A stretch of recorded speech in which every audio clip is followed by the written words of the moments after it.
अमित शाह के निर्देश पे उमर खालिद के साथ ऐसा हुआ है। मैं कह रहा था ना, अफगानिस्तान में तालिबान तो अभी आया है, भारत देश में तालिबान 2014 में आ गया है। एक बार गोबर भक्तों के दिमाग में नफरत फैला दो, गोबर भर दो, और खासकर मुसलमानों के खिलाफ, तो गोबर मरते दम तक निकलने वाला नहीं, सभा में भेज दिया जाता है।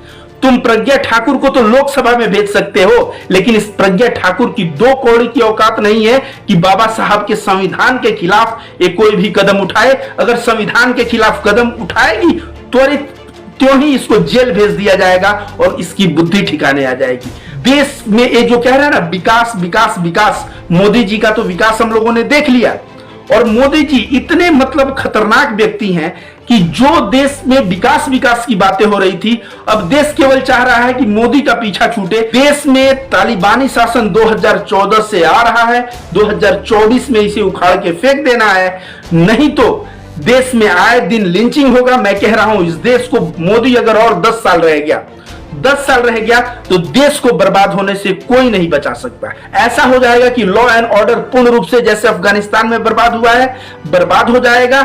जिस तरह से ये भगवा अभी रोड पे आ रहे हैं, उस वक्त बंदूक लेके आपके घर घुस के आपकी बहन बेटियों के साथ रेप कर सकते हैं। और ये खासकर जो रैली मध्य प्रदेश में निकाल रहे हैं बलात्कारियों के खिलाफ, ऐसे लोग जो है लॉ एंड ऑर्डर को अपने हाथ में लेके आपकी जान माल और सारी चीजें, देश की पूर्ण रूप से संविधान के हर एक चीज की हत्या हो जाएगी।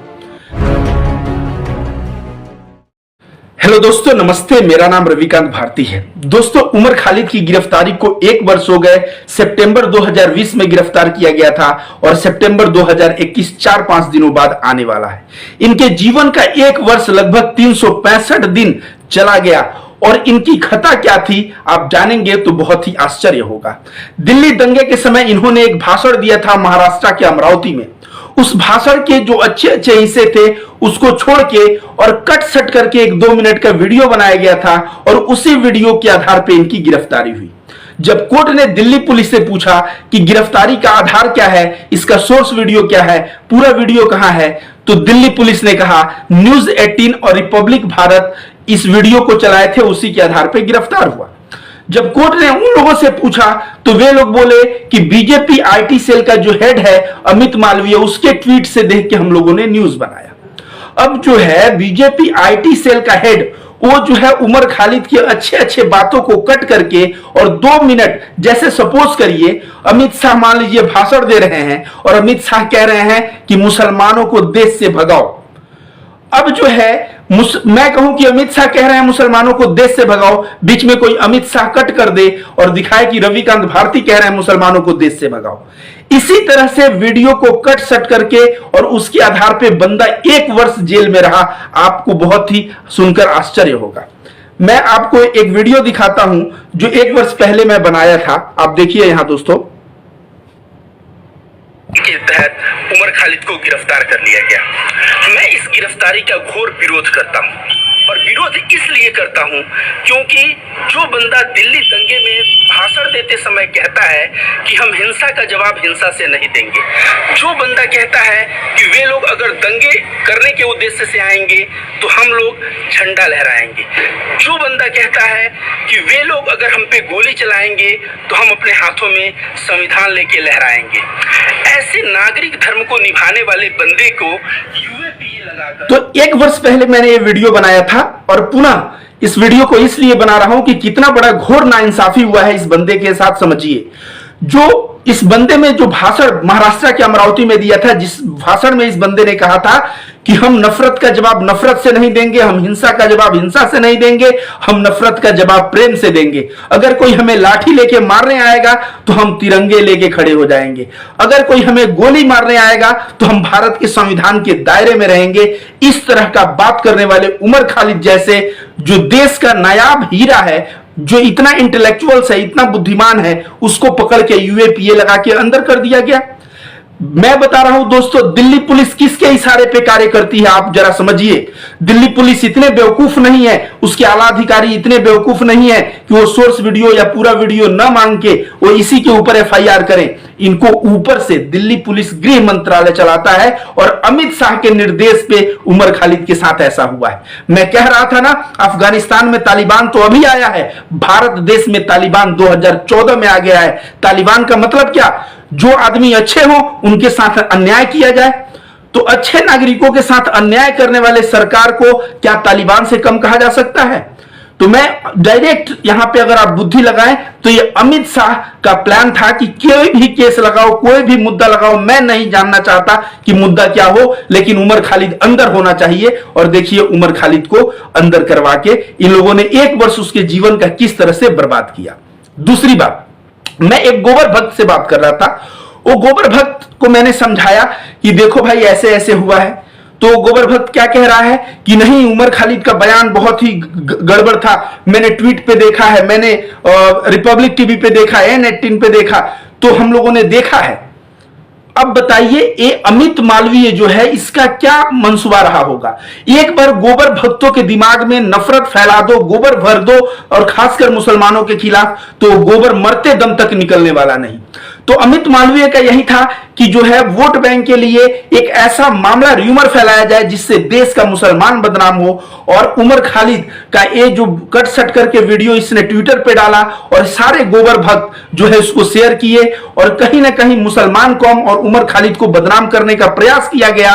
और जब कहते हैं ना कि ट्रूथ ट्रिम्स, अंत में देखिए जब जमानत की बात आई, जब सत्य की बात आई, तो किस तरह से गोदी मीडिया का पोल खुल गया, किस तरह से बीजेपी आईटी सेल का पोल खुल गया।